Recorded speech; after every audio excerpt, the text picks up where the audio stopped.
Happy Tuesday. It is Tuesday, January 24th, the 24th day of the year.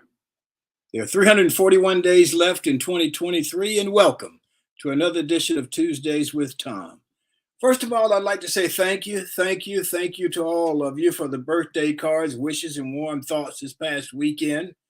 It was a great birthday weekend. Last year, it was a surprise party with many, many close friends. This year, it was time for introspection, long walks, movies, time to think about where I'm going and how and when I will get there, with appreciation for those who travel along with me. The past few weeks, I've traveled back through my memory, business acquaintances, high school friends, teammates, neighborhood buddies. And this past weekend was a lot of alone time, long walks, bicycle rides, and movies. It was a great, great birthday weekend. Thanks to all who made it possible, and to say thanks especially to Joyce Gilly Gossam. So let's move on with the show. Our G list guest today is Michael Waller, not Michael Walker, Michael Waller.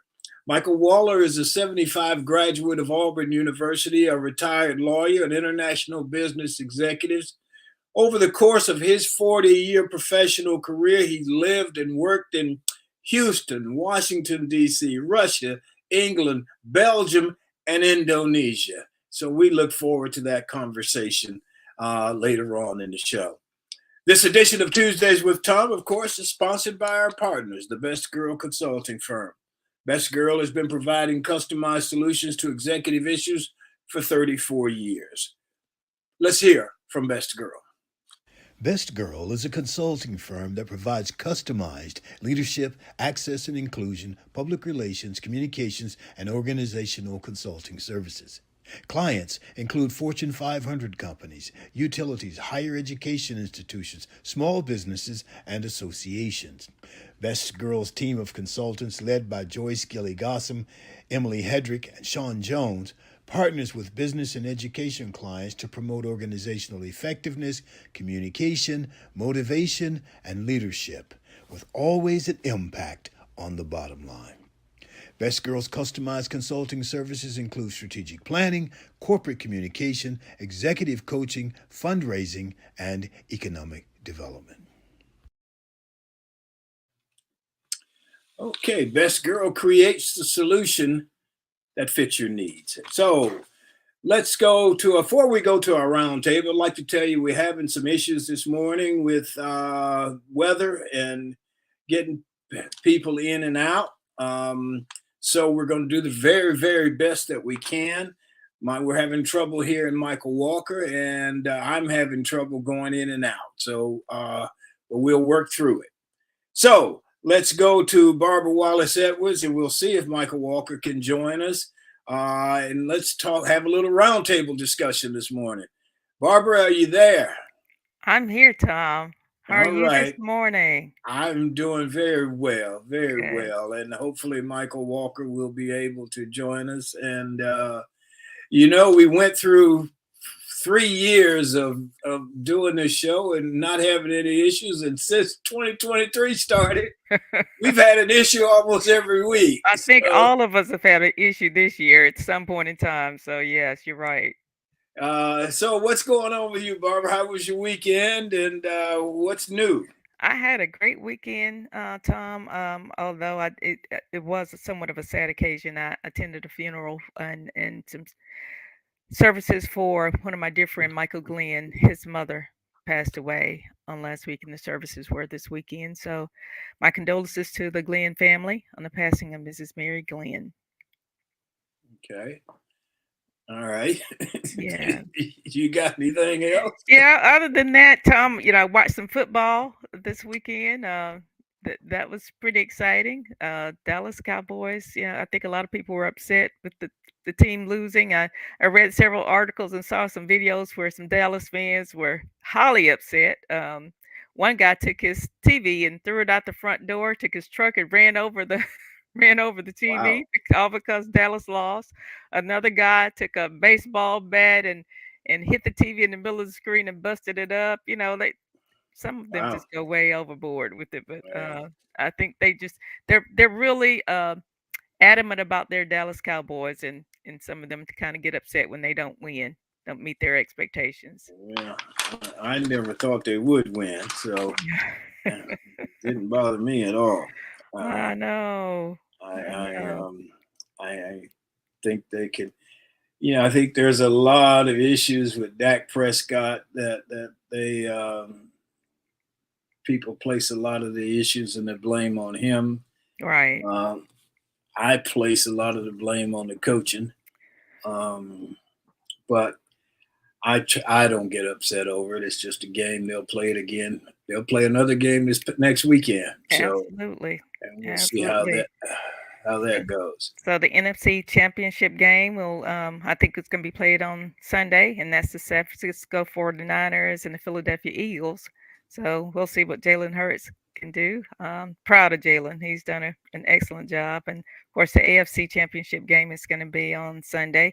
The Cincinnati Bengals and the Kansas City Chiefs. So you have a favorite team out of those four, Tom? Yeah, I'd like to see the Chiefs win, Yes. um, and Philadelphia. So Yes. if either one of them win, I'll be fine. But I'm not against Cincinnati. I admired way Burrow plays since he whipped Alabama back Right. back Right. those few years ago, and Right. so we'll just have to see. Um, Absolutely. okay, so we're gonna. I don't think Michael's going to be on with us. Michael Walker, not Michael Right. Waller. Right. Um, so we will move into that segment, and if you don't have anything else. The only other thing I have, Tom, I was going to talk about SEC sports a little bit. You know, we got SEC teams are doing really well in basketball right now. I think Alabama's sitting at maybe number two or something. Auburn is in the top 20, and several other SEC teams are doing really well this year in basketball. And the SEC baseball teams, top 25, came out on last week, and I think 7 of the top 10 are SEC schools. So looks like the SEC is pretty dominant in baseball, basketball, and football this year. Okay. Okay. I think we saw where President Chris Roberts sent out um, a message to the university about DEI, and Yes. he's going to be reinstituting the um, DEI committee that was set up back for the George Floyd thing. Yes. Quite frankly, that didn't. Well, I wasn't gonna say that didn't get a lot done, but because I don't know the inner workings of it. But Right. I'm glad that he has put it back together, and that hopefully there will be some great stuff to come out of it. And as a matter of fact, Michael Waller, who is coming on here in a little bit, will also have some comments about that. Great. I'm Um, looking forward to that. okay. Then let me go to Sean. And Sean has got a minute for us. Hopefully, we'll be able to hear it all. Okay.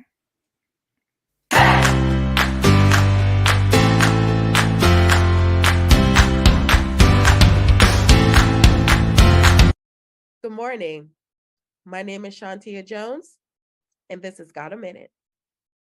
Today marks the last full week remaining in January, and I have to admit that this month kind of flew by this year. Normally, it feels like the month drags on by and then picks right back up once February hits. With all the festivals and celebrations happening, I can see how time got away from us. Speaking of celebrations, did you know that this past Sunday marked the first day of the Chinese New Year? Well, this year's Chinese New Year marks the transition between zodiac signs from 2022 being the year of the tiger to 2023 being the year of the rabbit. Celebrations last up to 16 days, which it comes to its climax with the Lantern Festival on February 5th. It celebrates family reunion, society, and it features ancient spiritual traditions. Happy Chinese New Year, my friends. Thank you all for joining in.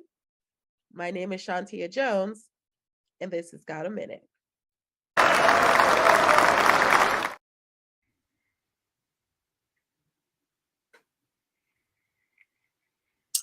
Okay, I wasn't able to hear Sean, so I hope everybody else was able to hear it. Yes, it was a great segment.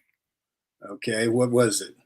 She talked about that January is ending and the Chinese New Year started, and this is the year of the rabbit. Transition from the year of the tiger to the year of the rabbit.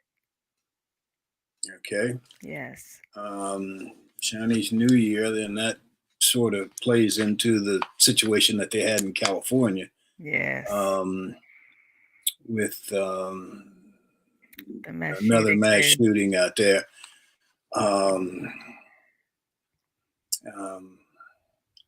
I don't know how we get around those things other than we're not going to get rid of the guns. So, yeah, I don't know. I think we'll just keep living with it, and we'll have to live with it. Unfortunately, yeah, there was that mass shooting on Sunday, and then another one on yesterday. So, that's both in the California area. That's really sad. Okay, well, we got somebody on here who speaks another language, and I'm not able to translate that, but the name is Guru Bengali. Welcome, and hopefully you will be able to understand us, and because right now we don't understand you. Okay, well, let me move on. Hollywood has the A list, and here on Tuesdays with Thom, we have the G list. Michael Waller is our G list guest today. Michael Waller is a 1975 graduate of Auburn University. He's a retired lawyer and an international business executive. Over the course of his 40 plus years professional career, he lived and worked in Houston and Washington, D.C., Russia, England, Belgium, and Indonesia. In those postings, he became deeply immersed in the fields of energy and food retailing. He and his wife, Betsy, recently relocated to Auburn, where they are engaged in supporting a variety of diversity and inclusion initiatives at Michael's alma mater. He also serves as a national cabinet of the Woodrow Wilson International Center for Scholars based in Washington, D.C. Good morning, Michael Waller. How are you, man? I'm great, Thom. It's good to be with the dream team of the morning podcast genre. So glad to be here with you. We appreciate that. Yeah. So tell me, at this point in your life, how do you feel about having made the move back from all these international stops? And just tell me what's happening with you right now. Well, thank you very much, Thom. I'll tell you, I'm glad to be off of an airplane. I am too. I was on one this weekend, and that was a rough ride, buddy. I'm telling you. Wow. Anyway, go on. I'm sorry, Michael. No, but that's all right. I seemed like I was in a constant state of jet lag for so many years, Thom, and I guess COVID was a pivot point for us, and as it was for a lot of people. We had, after I finished working full time, we had settled in Washington because of the work I was doing with the Woodrow Wilson Center. But COVID sort of pushed the center to pivot to a lot more virtual events, and we that opened up a lot of opportunities for us to live kind of where we wanted to. And because of all the moving around that we did, Auburn was really the center of gravity for me, and all of my very close friends that I'd known for 50 years ultimately traipsed through the town here, and we've been involved in, or had been involved in, supporting a number of initiatives around the Auburn community, and it just made sense for us to settle in some place that we've long considered home, and that still provides us with the opportunity to engage with old friends and new friends, and stay close to the students and to the university that we love so much. So it's we have a really good feeling. We're about to finish up the renovation on a home here, and feel like we'll really be settled in a few months, and really looking forward to 2023. You mentioned that you talked to a mutual friend of ours yesterday, Michael O'Neill. Yes, Michael coached me up for this session a little bit, as you well know. He's good at that.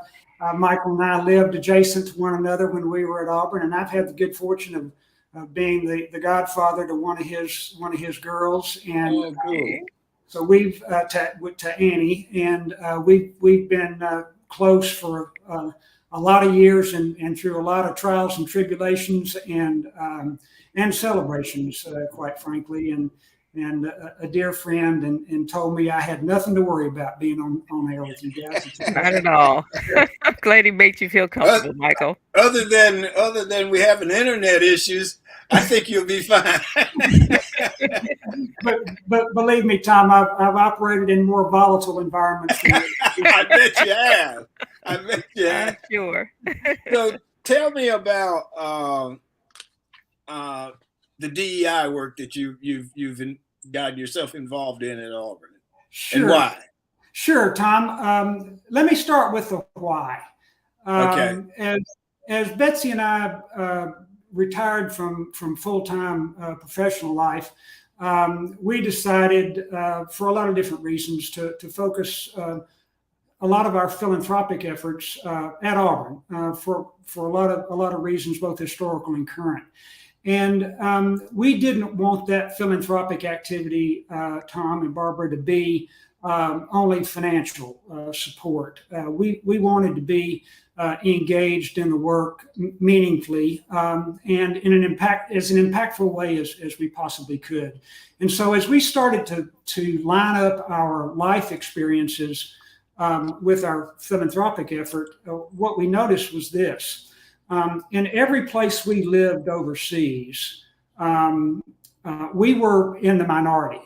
And that was particularly true in Indonesia where we didn't look like anybody else. I mean, and the culture was just upside down from everything that we knew. And we had a great time there, don't get me wrong.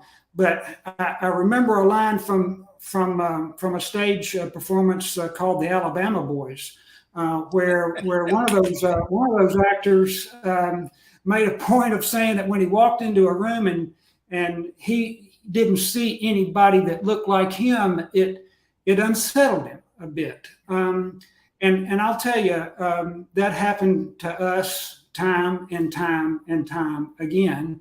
And even though we may look like Russians or Belgians or even English, there was no doubt that we were different, and we felt different. And I've heard that not just from you, Thom, on stage, but from current students here at Auburn. And it occurred to us that we might be able to bring some of our life experiences to those that we try to help along financially as well, to sort of identify with what they're feeling and how they engage with the community around them, and sort of be a sympathetic ear and an encouraging ear as we work with those students. So you put all that together, and Auburn has said about itself, one of the things it wants to do in a continuous improvement sort of orientation is to put it in plain terms, put more Black students on this campus.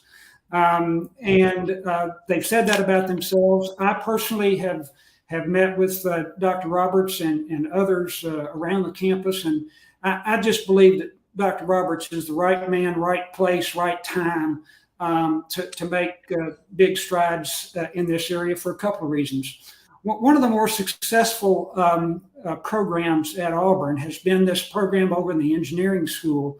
It's recently been renamed to the Center of Inclusive Excellence or something like that. Don't hold me to the acronym there, but long been targeted towards African-American students, even though it's open to a lot of people, the primary beneficiaries there. And Chris was in his capacity as dean of the engineering school, a real leader in advancing that program and developing it. And there's been a lot of folks come through that program and successfully gone on to great careers. And there are a lot of components of that program that I believe we can march out to other parts of the university to make some significant progress.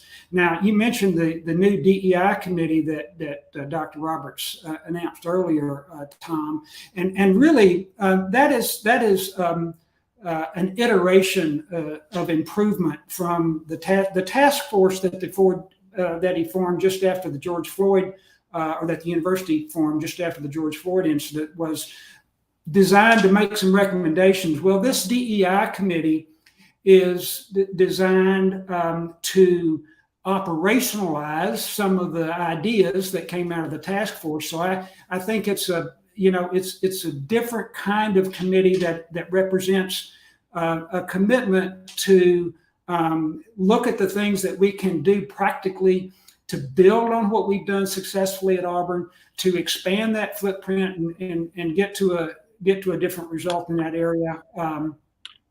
Importantly, I think Dr. Roberts will serve ex officio on that committee. This is not something he's outsourced to somebody else, even though he's going to be very inclusive in terms of the membership there. He's going to take an active interest in it, and obviously it'll be under the leadership of the provost. But I'm very encouraged by what they're doing there, and a small group of us have banded together to sort of accelerate and applaud what that group does and amplify what they've done with a few initiatives on our own, including some significant scholarship money and a group of mentors, Harold Melton and Kenneth Kelly and some others that you guys know well, have indicated an interest in continuing to support this effort. So I'm very encouraged by it, and hopeful that we'll continue to make progress on it this year and in the years to come, and that we can make some meaningful contribution to it. Michael, I think that's outstanding, Yes, it particularly, when I'll just shoot straight. When the last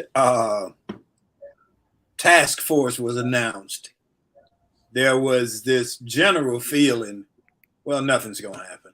All I mean, right. we've done this before. And I think that turned out to be pretty much the truth. Pretty much. From From our standpoint, anyway. There was a lot of anger. There was a lot of disappointment. And I've never heard, and I'm just going to shoot straight, I never heard a white man say that he walked into a room and there didn't see anybody that looked like him. Mhm. And first of all, I appreciate you saying that, but it says where we are. Yes. And what we have to do, and I've always said, and you talked about Alabama boys, but I always say to people, you can love something, but not agree with everything that goes on. That's right. And you can express that love in a different way than other people might express that love. Mm-hmm. And so I think we've got a ways to go, but I hear you mention Kenneth, and you mentioned Harold Melton, and you guys. I think it's a great group of people, and I look forward to where we go next. And I'll just say this about President Roberts. I call him President Chris, but we had an event before the end of last year, and it was called The Forgotten Ones. And this was the athletes who came to Auburn in the 1970s and who were outstanding. Harvey Glantz, Gary Redding, guys who just contributed a lot to the university. Clifford Outland, I mean, the fastest man in the world at 60 yards. Right. And but they were pretty much forgotten. And President Chris came to the event. The new athletic director came to the event, and it was just an outstanding event. Everybody was so excited and happy and so glad to see each other. And so glad that the university was recognizing them for what they had contributed to the university. And so I think we're on the right track. Absolutely. And that's I'm looking forward to where we go from here. Yeah. Yeah. I was excited to hear you talk about, Dr. Roberts is very interested in replicating what they had in the School of Engineering in other areas of the university. I think that's going to speak volumes as far as improving and increasing diversity on campus. So that's great to hear. And I have to tell you, Michael, your friend Kenneth Kelly said to tell you hello. He wrote a comment that to make sure that we tell you hello this morning. Well, thank you. It's Kenneth has become a good friend throughout this process, and I'm honored to have made his friendship. Thom and Barbara, one of the things that my wife and I have done in the course of this work is we met privately with a group of about 15 Black men on the Auburn campus here last fall, and it was an event that was very impactful for us. Again, we were the only people in the room that looked like us in that room, but it was styled as a deliberative dialogue to get people to talk about their experience at Auburn and how we might integrate that into the way we think about approaching this subject. We spent a little over 2 hours with each other. At one point in that conversation, there were two people in tears because they said they'd never had an opportunity to have these kind of conversations on the Auburn campus with, quite frankly, somebody who looked like us. And we were astounded at the depth and breadth of the desire to be Auburn men, to be a part of the legacy of Auburn, to make a meaningful contribution to it. Thom, and you can probably speak to this better than I. There's so few that the demands on them are so many to be included in so many things. It's tiring for some of them. And one gentleman told me that he had, I think it was over $300,000 worth of scholarship support that was offered to him from multiple universities around the state of Alabama. I think Auburn offered him something, but 4 figures somewhere, right? And nowhere near that. And he said, but I took the opportunity to come to Auburn because I wanted to be an Auburn man. And I think once the Supreme Court in the spring probably does away with affirmative action as we've known it over the past 25 years or so in the Harvard and North Carolina cases, we're going to have to be a lot more thoughtful about how we approach the attraction and retention of Black students at Auburn. And I think we will. We've got a lot of great people building on a lot of great programs that can translate into benefits for those students in the communities that they'll eventually serve. So, I'm encouraged and hopeful. Well, Michael, I'm very appreciative of you and the group that you guys are working with. As you call it, this work. I've been doing this work for a long time, and I'll be honest about it. I'm tired, and I think we can use more people. I think that I've heard all the reasons why we can't do things, and I'm more or less a person that talks about what we can do. And I know what we can do. I've seen what that university can do. and hopefully we'll move in that direction. Barbara, you got any questions? I do. I'm going to shift gears a little bit, and Michael, I'm going to ask you to talk about being involved with the Woodrow Wilson Center, national cabinet member, and being on the council, a council member. Tell us what all that involved and entails. Well, thank you, Barbara. The Woodrow Wilson Center for Scholars was created by Congress in 1968 as the living memorial to President Woodrow Wilson. It is chartered by Congress and required by law to be nonpartisan.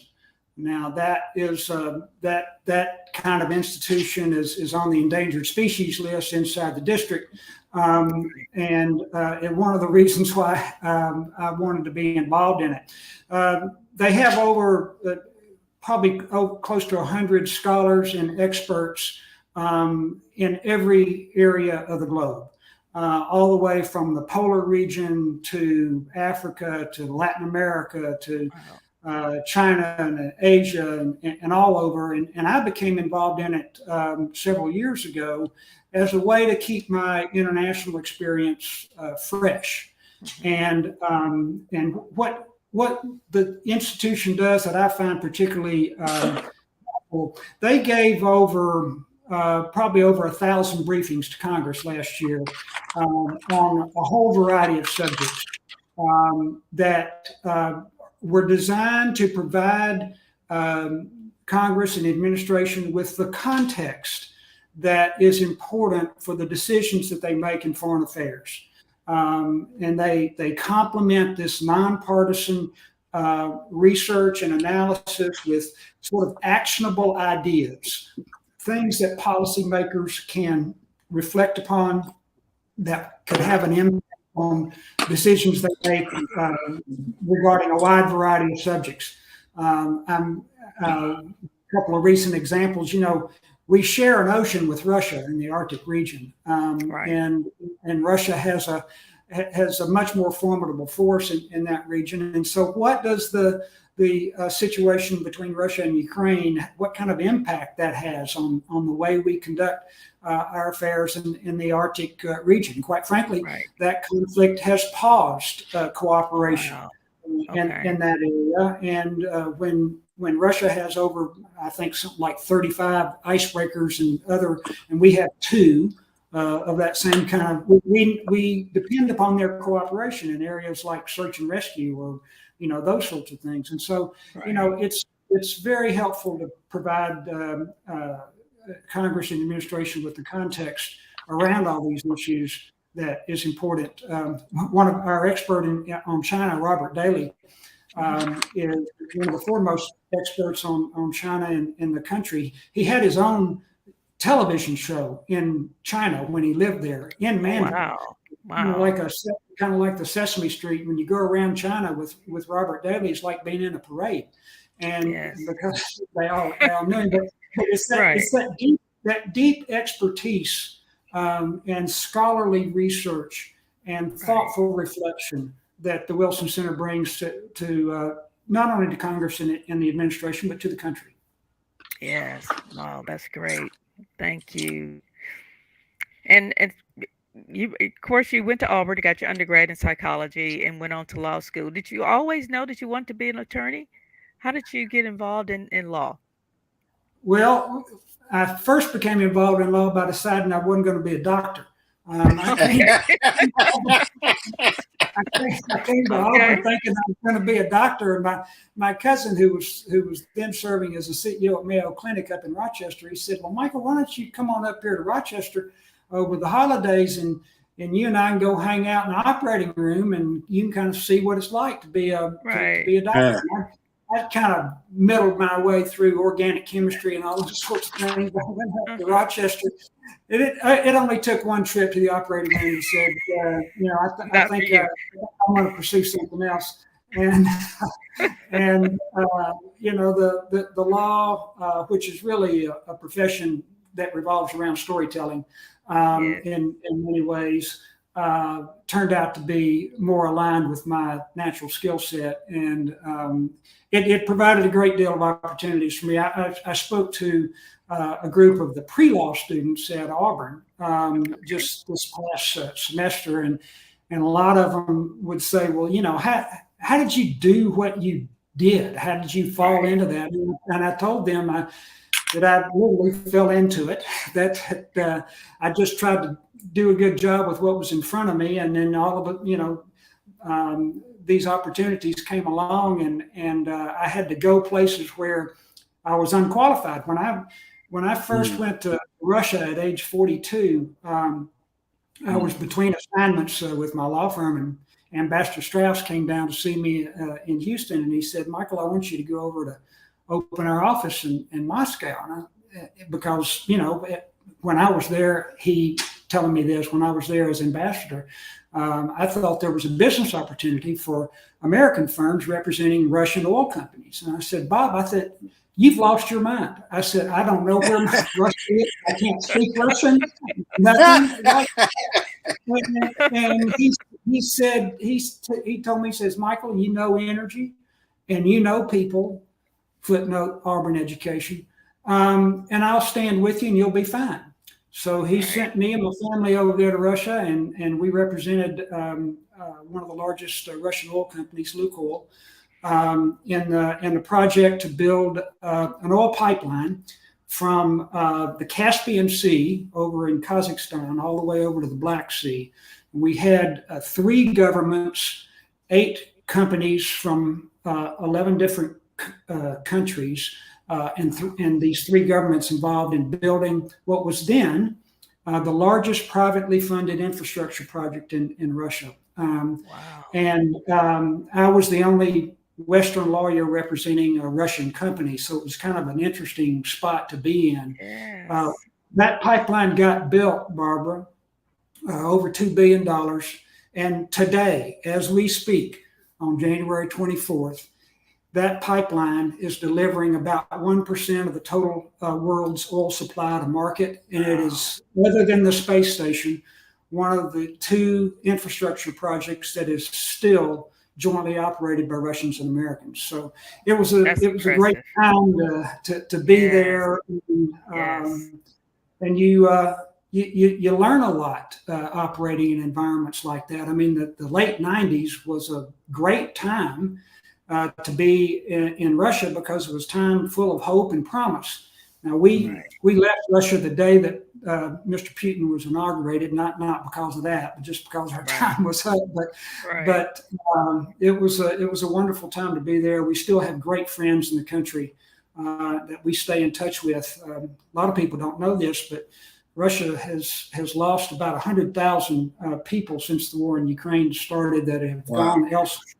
Most of them young entrepreneurs, business people that have gone elsewhere. And Russia, like China, has a great demographic problem. I mean, they're down to something like 140 million people in a country that covers 11 time zones, and going south. And so it's a demographic issue they're going to have to wrestle with at some point over the next decade or so. But we have some great stories being that time. My wife started a basketball league there. Really? Yeah, we had guys bringing over deflated basketballs and stuff for us, and they come over to business. And the interesting thing about that is we had I coached one of the teams, and we had over 30 countries represented in the players that were in this league.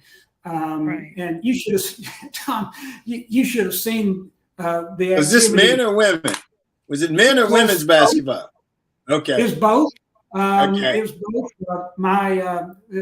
The best point guard I had on my little boys team was actually a girl who also served as my shortstop on the baseball team. But anyway, you should have seen the timeouts, Thom, when we were trying to diagram a play. I'd have to tell spoke French to speak to the guy in Russian, and I never knew what was going to come out of that timeout. You didn't know what was going to happen after the timeout, huh? but it was Wow. it was a lot. It was a lot of fun. But I tell you another kind of quick story to kind of Yeah, give you go some ahead. about that. When in August of 1997, the financial crisis that grew out of South Asia hit Russia, and uh, in the past, up until that point in time, I was paying our employees by sending my driver down to the bank and come back with a paper sack full of cash and pass it out. Well, as we got more employees, that became a little bit more dangerous for my driver. So I encouraged people to set up a bank account so that we could pay them by transferring money into their bank account, which seemed pretty like a reasonable solution at the time. Well, when the financial crisis hit Russia, imagine what you would do today if all of a sudden, overnight, you had zero access to your bank account and everything in that bank account was declining in value by 20% a day. That's what they were facing. And that happened on a Tuesday night. And payday was Friday of that week. And so my driver and I got into an airplane. We flew to Brussels, Belgium, which was the only country in Europe that didn't require you to report how much money you had on you as you were leaving the country. We put $100,000 cash in a briefcase. Amazing how much money you can get in a small briefcase. But anyway, we flew back to Russia, and two of my drivers met us at the airport there in Moscow. And they knew what I was doing. I was going to get the money to make payroll here. And they said, Mr. Waller, if you declare all the money that you have in that suitcase with the customs officials here, we're not going to make it to the parking lot. Just because of the crime element there. And so here I am. I'm Bob Strauss's guy in Moscow, so I can't lie to the government. Right. And yet my people were not going to get paid unless I made it out of the airport into the parking lot. So fast thinking here, I got two customs forms. I filled out one with $100,000 on it and gave that to one driver. I filled out another that had corrected on the top of it. And then I filled out another for $10,000 and I gave that to driver A.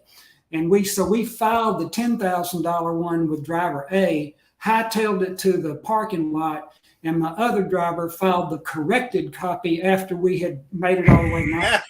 I kept from lying to the government, paid our people, and we were the only law firm in the city that paid their people on time that day. And by the way, it was the laws in Russia at that time. It was a crime punishable by death if you paid people in U.S. dollars.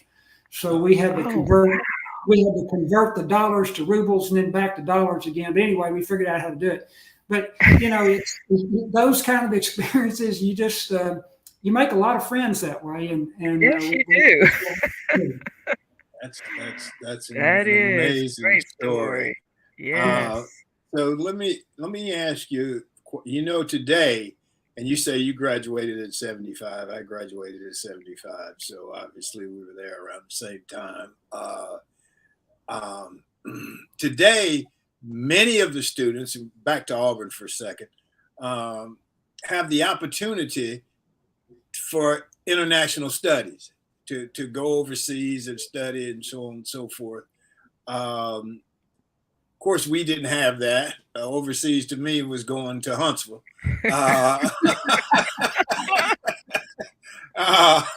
So how do you feel about that? You think that's a great thing for the student today to learn, to be put in an environment where they're totally different than the people who are there? Just want to get your thoughts about that. Sure, Tom. Well, first of all, the U.S. has roughly 350 million people in the country, and yes, we have the largest economy in the world. But if you want to look at economic growth and opportunity, and you look at demographics, the opportunity for growth in places like Africa, for example, or parts of Asia, or parts of or Latin America, the opportunity for growth and development is much greater there than it is in many other parts of the world. And so also intellectual capital is a lot more dispersed. And so you have research and innovation. Just look at what China is doing in artificial intelligence, for example, compared to what the US is doing in artificial intelligence. I suspect, just given the volume of data that China has, with over 400 million cameras and 1 billion cell phones interconnected together with a bunch of government analysts that can look at all that data. Data is the fuel for artificial intelligence. You look at a lot of innovation going on around the world. And so if I were a student at Auburn and I wanted to maximize my opportunity to participate meaningfully in economic growth, I would seriously consider looking at opportunities around the world while still holding fast to my Auburn values and the moral compass that we have from our time at Auburn.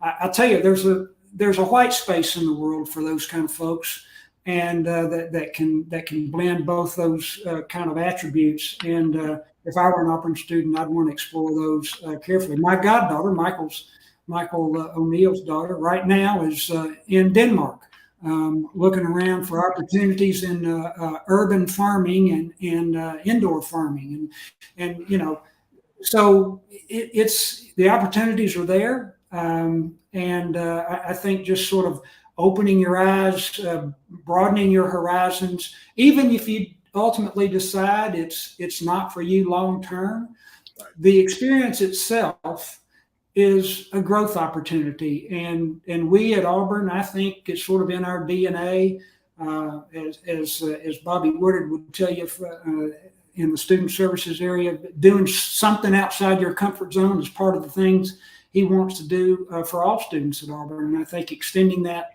principle to life after graduation can be a real eye-opening opportunity. It's scary.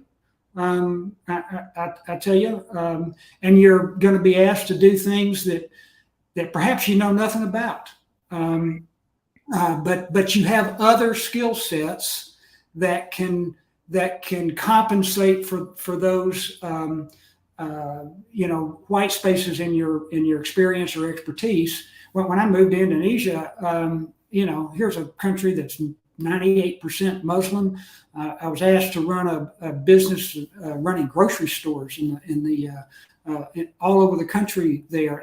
And quite frankly, even though I'd been in the business a little bit at a very high level, I didn't know anything about doing that. But they asked me to go, and so I said, sure, we'll go.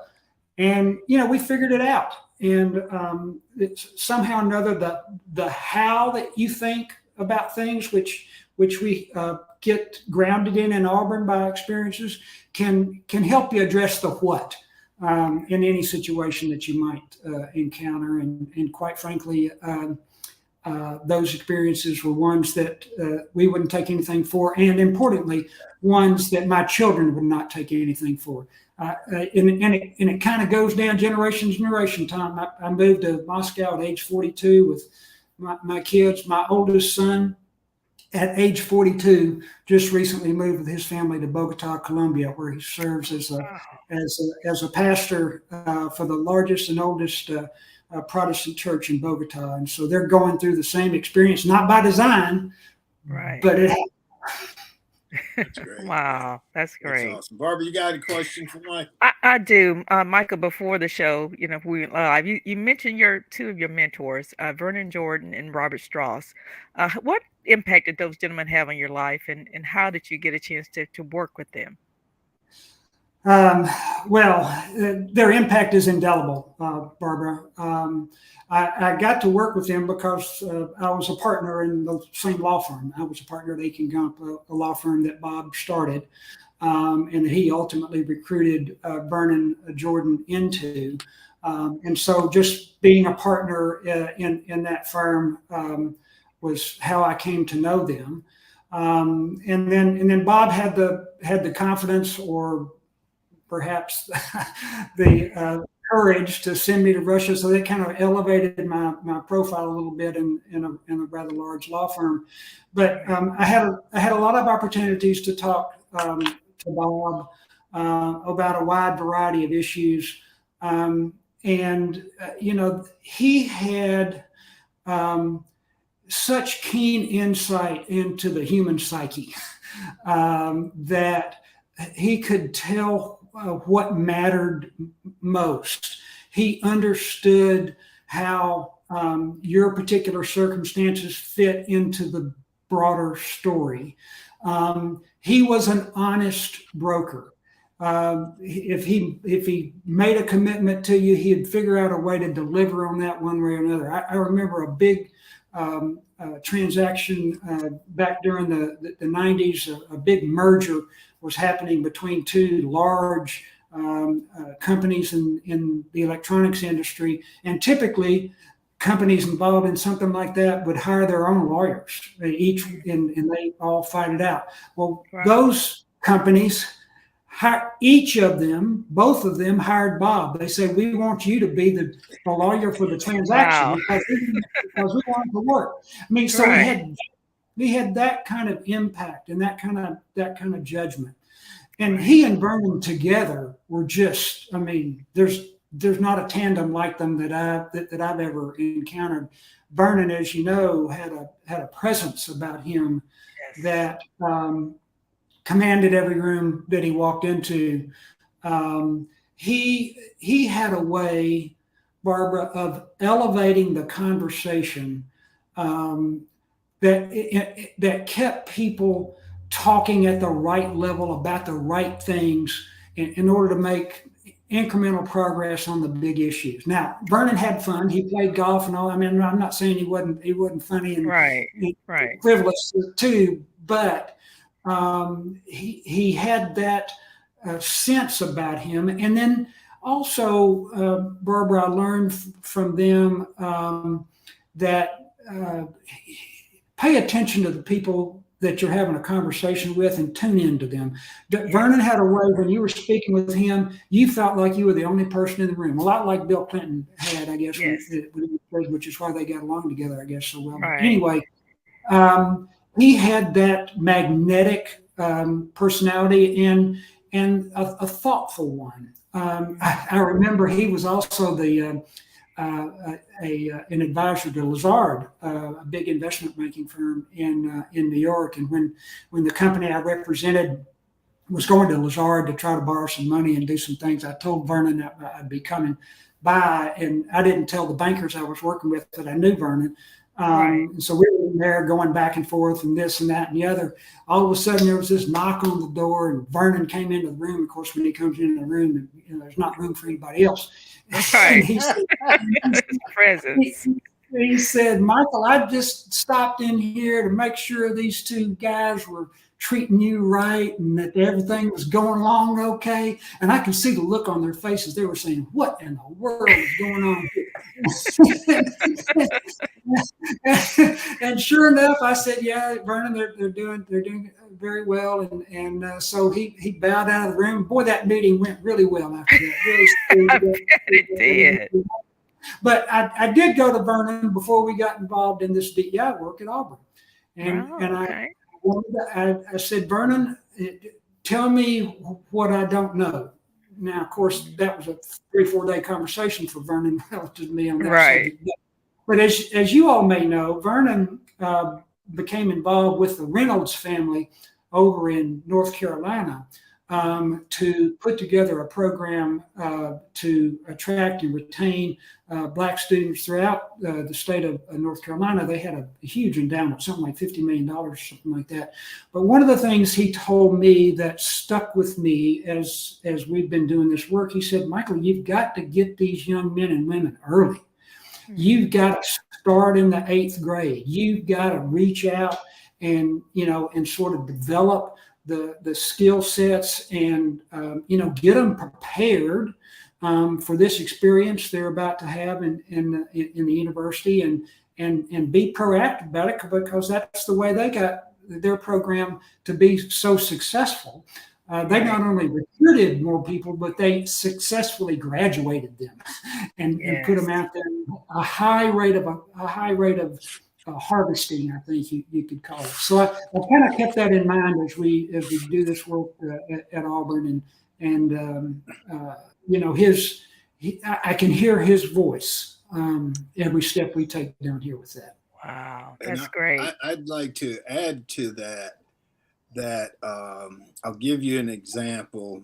I went to a Catholic high school in Birmingham, and it was integrated. We had 9 blacks in my freshman class. I think that I mentioned that in the play. My wife and I were talking maybe about a month ago.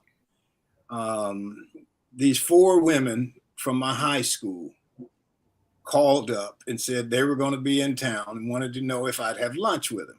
4 white women.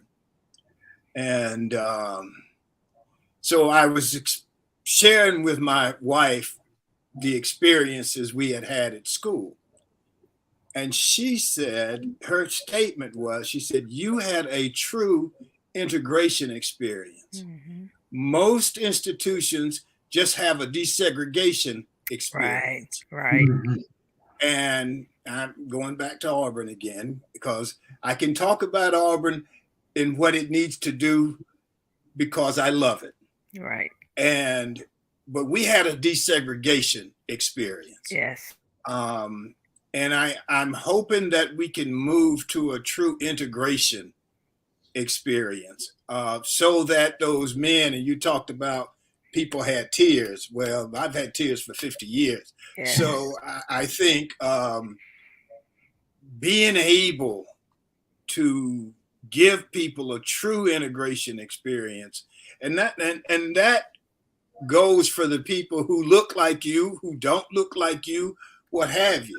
Right. They can have a true integration experience. Then they leave that institution with a loyalty.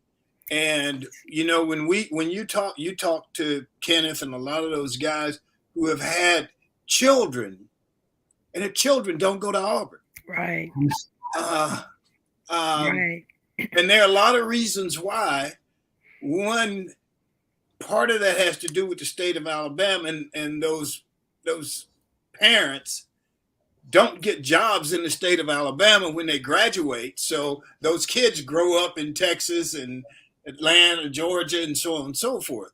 So there's a very deep understanding that has to go on. And I appreciate the work you guys are doing. If I can be of any service in that work, I'd be happy to.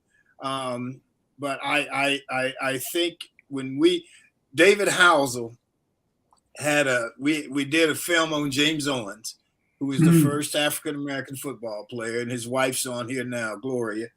And David said that James was the only black athlete on the campus. And so that wasn't an integration experience. He said his story was, he said, it's like the little boy who went down to the ocean and ran down to the water and stuck his toe in the water and ran back and said, "Man, I've been in the ocean." Yeah. And we want to go out there and dive in that ocean, right, and swim as much as we would like. And so I admire what you're doing. I appreciate what you're doing, and hopefully, and if we can be of service to you, we would love to. So, thank you very much, Thom. Well, as we all know, we live in a practical world. Yes, and we want to prepare these students, to maximize their capacity and to make them loyal Auburn alum. And I think with some luck and a little hard work, we're gonna make some progress on it this year. And if you could coach that basketball team, I think you can. I think you can do. You can do what we're talking about. Anything. That's exactly right.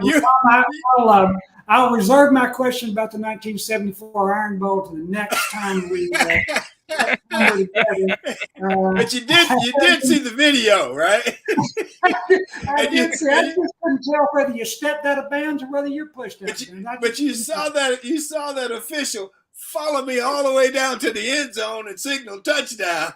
Yes. And Buddy Shug had a fit. He had a fit. He did. It was, it's one of those where you say, well, at least they remember me.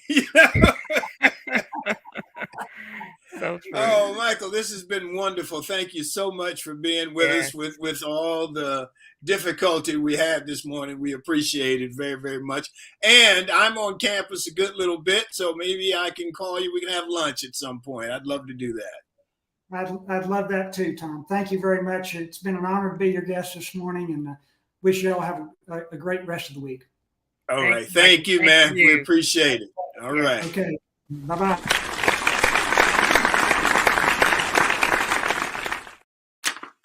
Okay, my closing commentary for today, or as I see it, I started out talking about introspection, taking a time out to think about what's ahead.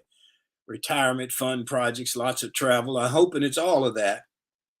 Most of my working life, I've worked on projects that have been fun. I've learned a lot, as I've heard when you enjoy what you do, you never work a day in your life. Well, I've had and am having a lot of fun. Between now and my next birthday, we'll see what's around the corner. I wanted to just bring to you guys attention that on January 26th, which is this Thursday, a film is showing in Atlanta, downtown Atlanta, at the Rialto Theater Performing Arts Center, and the film is called Black Balsam. The film is it will be streamed. Once it's shown, it will be. You can find it at Prime, Apple, etc., YouTube, so on and so forth. It's somewhat of a horror film, but I play the sheriff.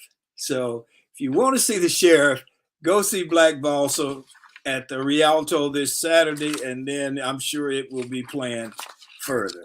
So that is where we are for today. That's it for January 24th in the new year. I apologize for all the difficulty we've had in the last couple of weeks with the weather and the internet. But that's our show for today. We want to thank the audience. We appreciate you. I want to thank Michael Waller. That was very, very interesting. And some of you guys have tried to put his name. It's Waller, Waller. And that was educational information. It was great. So let me thank Michael, Barbara, Emily, and Joyce. Sorry that Michael Walker couldn't be with us today, but I'm sure he will be. And so that's it on this January 24th in the new year. Remember, enjoy yourself, make every day count, stay safe. Peace.